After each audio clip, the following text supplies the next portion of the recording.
पीपाजी महाराज की हमको भक्तमाल का एक चरित्र याद आया। ये मुरलीधर छलिया मोहन हम भी तुमको दिल दे बैठे हैं। ये मुरलीधर छलिया मोहन हम भी तुमको दिल दे बैठे।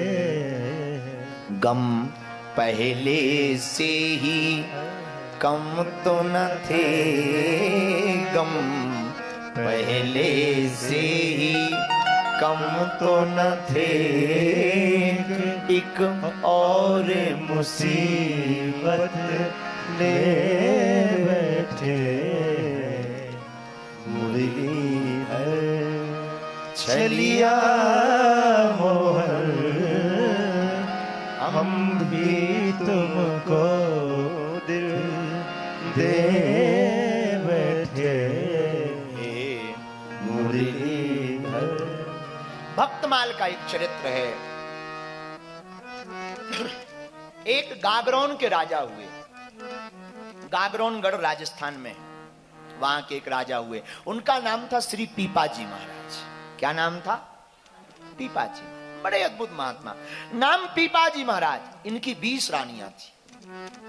बहुत ऊंचे राजा हुए। राजा राजपाट करते, सुख वैभव के साथ वही विलासता में जीवन। इनको किसी ने कहा कि गुरु करना चाहिए, गुरु होना चाहिए। अब किसको गुरु बनाए? तो उस वक्त भगवान रामानंदाचार्य भगवान इस पृथ्वी पर 7 शरीर थे, आज भी हैं भगवान। तो रामानंदाचार्य महाराज जी के बारे में इन्होंने सुना कि वो बहुत योग्य गुरु हैं। तो इन्होंने सोचा कि चलो दर्शन करते हैं, दीक्षा लेते हैं। रामानंदाचार्य भगवान के पास गागरोनगढ़ के राजा पीपाजी महाराज 7 पत्नियों के सहित ढोल नगाड़े, वही पेशवाई, वही राजसी ठाट बाट, वही गज अश्व चल रहे हैं, मंत्री चल रहे हैं, विविध प्रकार की सेनाएं चल रही। यत्र तत्र सर्वत्र स्वागत हो रहा।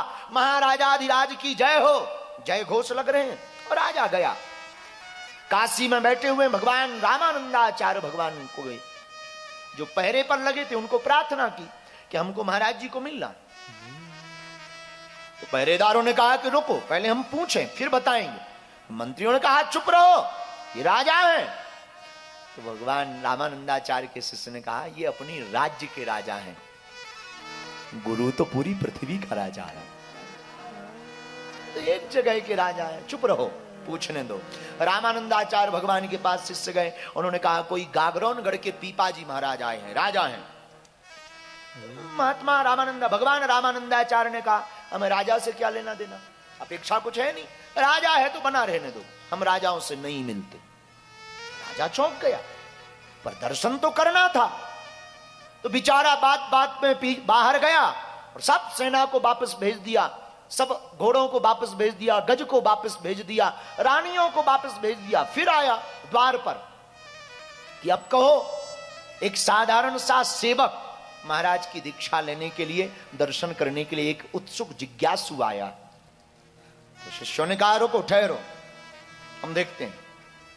तो रामानंदाचार्य ने खबर भेजी कि अगर तुमको दीक्षा लेनी है और इतनी ही जिज्ञासा है, याद रखना शीश दिए गुरु मिले तब भी सस्ता जा। तो रामानंदाचार्य ने कहा कि उसको खबर करो, आश्रम के बाहर जो कुआं है उसमें पहले छलांग लगा करके गिरे, तब दीक्षा दें। हमारा तुम्हारे जैसा कोई व्यक्ति होता तो बाबा को पागल कहे। धन्य है श्री पीपाजी महाराज। वैराग्य जागा और दौड़ लगा दी, और गिरने ही वाले थे कि रामानंदाचार्य भगवान खड़े हो गए। ठहर जाओ, इधर आओ। जी भगवान। प्रणाम किया, दीक्षा दी। भगवान अब हमने सब देख लिया, सुख देख लिया, वैभव देख लिया, राजपाट देख लिया, पर जो सुख पाऊं राम भजन में सो सुख ना है अमीरी। जो इसमें आनंद है वो कहीं ना। अब तुम भजन करेंगे, अब तो आप आज्ञा दो, माला दो, हो गया राजपाट, बाहर में जाने दो। अरे हमें कहां खबर थी कि इतना सुख है माला में। हम तो पड़े रहते थे विलासता में, वही युद्ध की तैयारियां, वही राजपाट, वही बार बार देशों को जीतना, हिंसा करना, हिंसक जानवरों को मारना, खाने के लिए जानवरों की हिंसा करना। आज हमने जाना है भजन में कितना आनंद। कबीर की वाणी कहती है,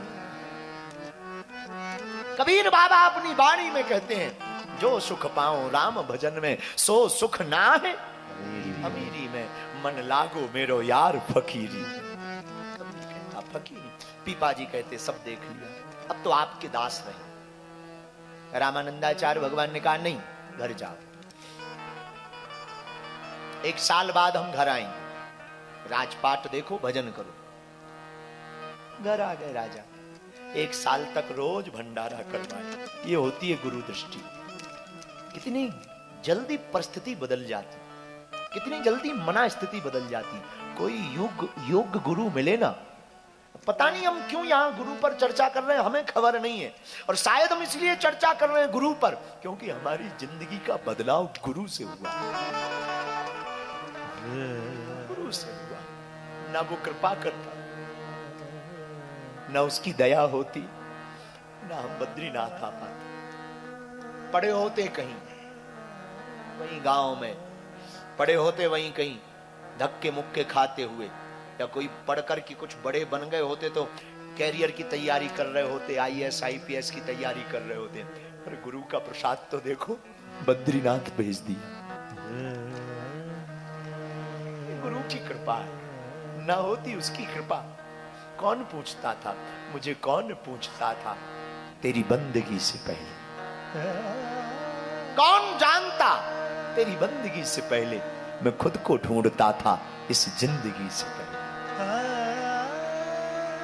गुरु का प्रसाद है, गुरु का आशीर्वाद। रामानंदाचार्य ने कहा कि तुम घर जाओ, 1 साल बाद हम आते हैं। राजा रोज इंतजार करता। 1 साल कब बीते, पीपा जी महाराज 1 वर्ष बाद भगवान रामानंदाचार्य आए, अकेले नहीं आए। कबीरदास, रैदास अपने 40 शिष्यों को लेकर आए। ओहो, राजा तो गदगद हो गया। एक को मांगा अनेक पाया, एक को मांगा। ये गुरु कृपा होती है। हमने कहा ना, हमने अपने गुरु को पाया ना, अपने गुरु को पाया तो गुरु ने अनेक संतों को पकड़ा दिया। एक को पाया तो उसने अनेक को पकड़ा दिया। ये गुरु की कृपा होती है। गुरु अनेक को पकड़ाता है क्योंकि गुरु के अंदर ईर्षा नहीं होती है, और वो गुरु नहीं होता है जिसमें ईर्षा होती है। बहुत गुरुओं को ये डर लगा रहता है कि हमारे शिष्य फलाने के चेला ना बन जाए, और हम कहते हैं कि बन जाए, अपना तो झंझट छूटे, कौन लफड़ों में पड़े। हमारे पास तो कोई आता है, हम यहां तो हमें बड़ा सुख है, महाराज जी की तरफ इशारा कर देते हैं।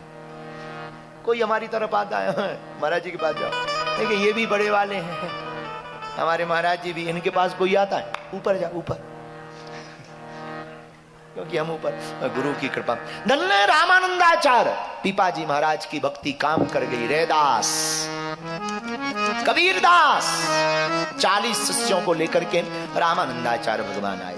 श्री रामानंदाचार्य भगवान ने आकर के कई दिनों तक वहां पर खूब सत्संग लुटाया, भक्ति लुटाई।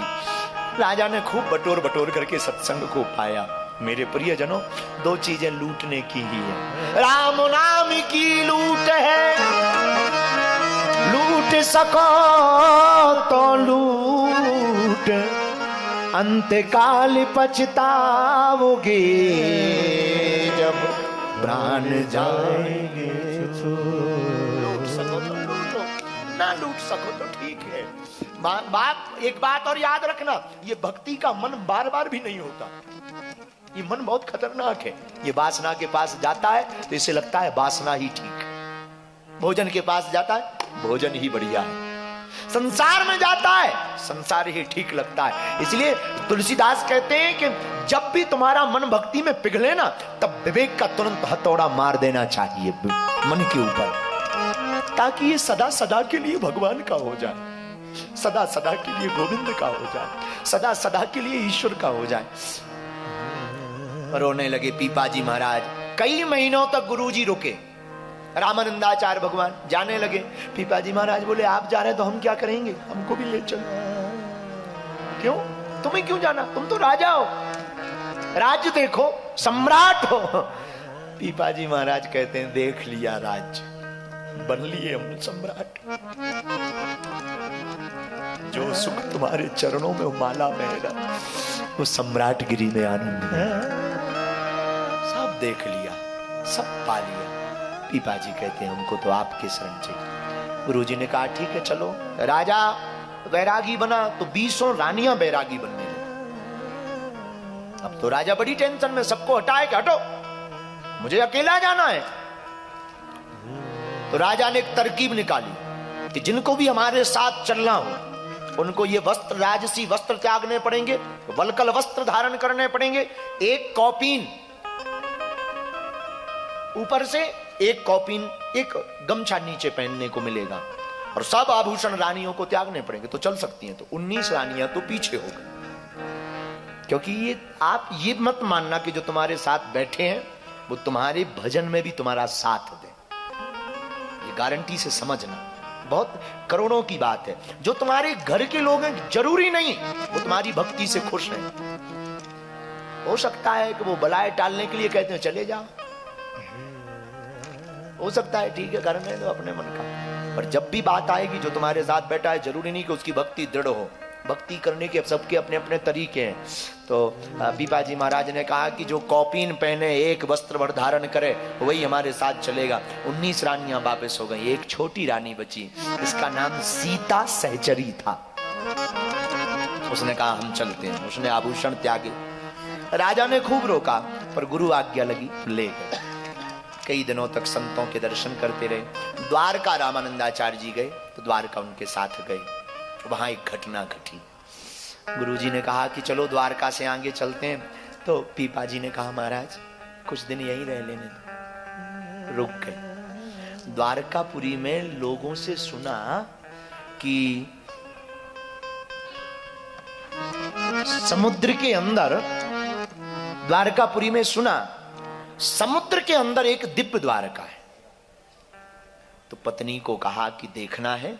सीता सहचरी ने कहा हाँ देखना है।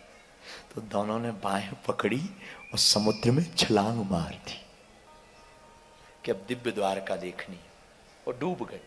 भक्त माली की कथा महाराज डूब गए। और जब डूबते डूबते मरने की नौबत आ गई, पानी का खूब पानी भर गया शरीर में और मरने ही वाले थे। ठाकुर को लगा कि इसके गुरु ने कहा था कि समुद्र में दिव्य द्वारका है, वो अगर इसे नहीं दिखी, ये मर गया तो गुरु की वाणी गलत हो जाएगी। गोविंद ने अपने द्वारपाल को कहा कि जाओ दोनों को पकड़कर हमारी द्वारका में लेकर आओ।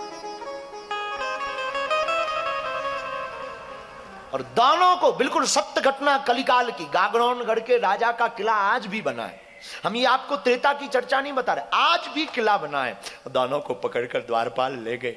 रुक्मणी ने सीता सहचरी का हाथ पकड़ा, पीपाजी महाराज की पत्नी का। 7 दिन तक रहे। 7 दिन तक। 7वें दिन भगवान ने कहा कि जाओ तुम हमारी भक्ति का प्रचार करो, बहुत दिन हो गए, अब जाओ। और तुरंत समुद्र से बाहर फेंक दिया। 7वें दिन बाहर आ गए। अब तो डूब ही चुके थे, पा ही चुके थे। तो चले तो चीरधर नाम के एक भक्त रहते थे जो संत सेवी थे, उनके घर पहुंचे। चीरधर नाम था। वो दोनों पति पत्नी बड़े संत सेवी थे। बुरा ना मानना, हम खाक चौक में आजू पर बैठे थे। खूब जब संतों का भंडारा होता था ना, खूब हमें रोना आता था। अकेले में इस बात पे आता था, इतने किलोमीटर ऊंचाई पर, 11,000 फीट की ऊंचाई पर कैसे सामान आता होगा, कौन दक्षिणा देता होगा, कौन व्यवस्था करता होगा। पर धन्य है महाराज जी, कोई साधु भूखा नहीं जाता, कोई भूखा नहीं, सबको भंडारा।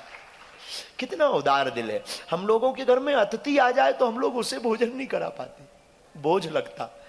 पर देखो तो ये तो साधुओं से ना जान ना पहचान, बस साधु है, इतना ही बहुत है कि साधु है, साधु को ये प्रसाद पवा देते हैं। कितनी अद्भुत लीला। साधु श्री पीपाजी महाराज चीरधर के पास गए। जो चीरधर जी थे उनकी धर्म पत्नी भी बड़ी भक्तिमता, और वो इतने भक्तवान थे दोनों कि अपनी पूरी संपत्ति साधुओं के भंडारे में लुटा दी। अब कोई महात्मा पहुंचे तो वो उधार मांगे, तो जब तक लोगों को लगे कि ये चुका देंगे तो लोग उधार दे देते थे, पर एक सीमा होती है, जब लगा कि अब ये चुकाएंगे नहीं तो उधार कौन देवे, बंद कर दिया लोगों ने उधार देना। तो पीपाजी और इनकी पत्नी पहुंच गई उनके घर, और उनके घर पर अन्न का दाना नहीं। पहली बार मुलाकात, परिचय तो था नहीं, पर साधु घर पर आए, भूखा चला जाए। तो चीरधर अपनी पत्नी के पास गया और बोला कि आज क्या अतिथि को, संत को खवाएंगे। पत्नी बोली महाराज कुछ भी नहीं, कुछ नहीं बचा है, क्या किया जाए। बोले एक काम करो, धन सब चला गया, मेरा सोना भी चला गया, यहां तक कि आपने मेरी साड़ियां भी गिरवी रख दी। अब मेरे पास दो चीजें बची। क्या? मेरे तुम बाल काटो, बाल की जोटी बनाकर किसी सेठ को दो, कुछ तो मिल जाएगा। कैसे काटे? तो एक नुकीली चीज देखी, अंधेरे में बालों को काटा पत्नी के, कहीं खून बह गया, कहीं वो नुकीली चीज लग गई। पर पत्नी का, स्त्री का श्रृंगार बाल है, केस, स्त्री का श्रृंगार केस है। पर चीरधर की पत्नी से सीखना, उसने पूरे बालों को कटवा लिया। सिर में चोट लग गई, पर पति को कहा सुनो साधु भूखा ना जाए, जल्दी से लेके आओ। थोड़े से चावल मिले, लेके आए, पर उतने में चलेगा क्या, शाम का भोजन कैसे होगा। तो पत्नी ने कहा एक उपाय है, मेरे तन पे जो कपड़े हैं वो बेच दो। पर तुम कैसे रहोगी? मैं निकलूंगी नहीं, कोने में छिपी रहूंगी, पर साधु भूखा नहीं जाना चाहिए। चीरधर की आंखों में आंसू आ गए, पत्नी के चरणों को पकड़कर बोले तू धन्य है, बड़ी धन्य है, मैंने बहुत देखे, पर तू मेरी अर्धांगिनी धन्य है, धन्य है। चीरधर जी रो पड़े और पत्नी के पूरे कपड़े निकालकर सेठ को बेचे, पूरे कपड़े निकालकर सेठ को बेच दिए और लाए चावल। चावल लेकर के आए, इधर चीरधर की पत्नी कोने में अंधेरे में छिप गई, क्योंकि कपड़ा तन पे नहीं है, दिखूं कैसे। चावल बनाया, तो चावल बनाकर पीपाजी महाराज को परोसा, लीजिए पाइए। तो पीपाजी ने कहा कि भक्तराज तुम्हारी कुछ देर पहले पत्नी दिख रही थी, अब तुम उसको भी बुला लो, वो भी साथ में प्रसाद पा ले, भोजन कर ले। तो चीरधर जी ने हाथ जोड़ के कहा भगवान क्षमा करो, क्षमा करो, वो बाद में पा लेगी, आप पाओ, आप पाओ, वो पा लेगी। नहीं नहीं नहीं, नहीं, हमारी आदत है, हम सब बैठकर भोजन करते हैं, तुम बुलाओ उसको। चीरधर कहते हैं भगवान वो नहीं आ पाएगी। पीपाजी ने डांटते हुए अपनी पत्नी को कहा कि जाओ तुम ले आओ। चीरधर गली में खड़ा हो गया, मत जाओ अंदर, एक तरफ हो, हम ऐसे भोजन नहीं करेंगे जब तक तुम्हारी पत्नी साथ में नहीं बैठेगी। क्या हुआ? आवाज भी नहीं आ रही, कहां गई? जब पीपाजी की पत्नी अंदर गई तो कोने में लुकी छिपी रो रही थी, बाहें पकड़ी, क्या बात है, ये तुम्हारे कपड़े कहां गए, कपड़े कौन ले गया? चीरधर की पत्नी कहती है बहन हमारे घर पर खाने को कुछ नहीं था, आपका भोजन कैसे कराएं, तो हमने अपने कपड़े ही बेच डाले।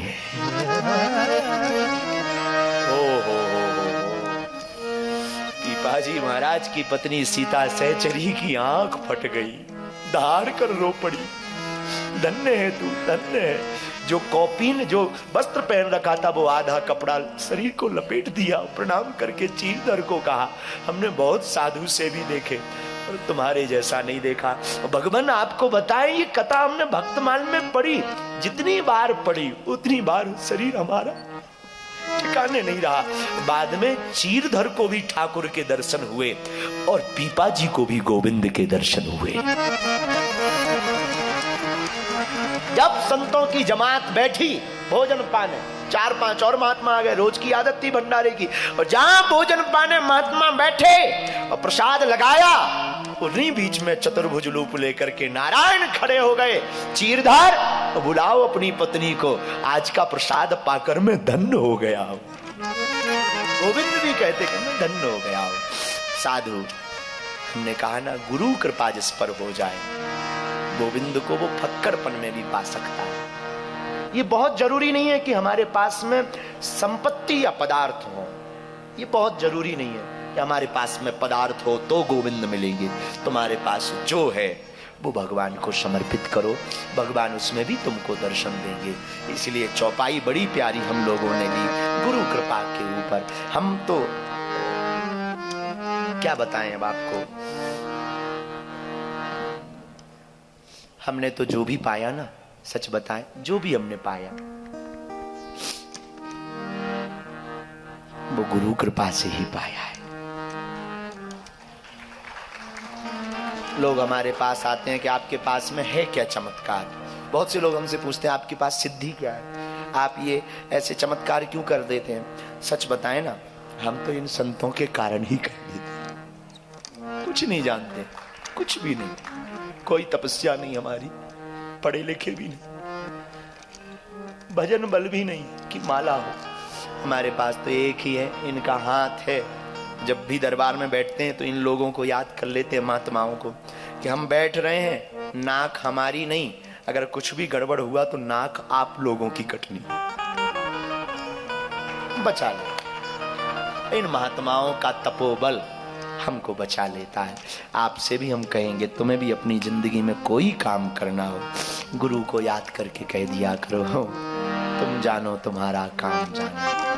तो गुरु जो आज्ञा दें उसको सर्वोपरि मान करके अगर चलोगे, तुमको भी भगवान की प्राप्ति होगी। इसी युग में इसी समय आपको प्राप्ति होगी, इसमें किंचित मात्र संदेह नहीं। सदि गुरु वैद बचन विश्वास, सद्गुरु वैद वचन विश्वास, सद्गुरु वैद वचन विश्वास। एक बात और मेरे आत्माओं, हम तुमको कहें, रामचरितमानस के दो पात्र हैं, एक अंगद का और एक जटायु का। रामायण के दो पात्र, एक अंगद का पात्र, एक जटायु का पात्र। जटायु का पात्र रावण से हार गया और अंगद जी उसी की लंका में उसी के सामने पैर जमाकर जीत गए।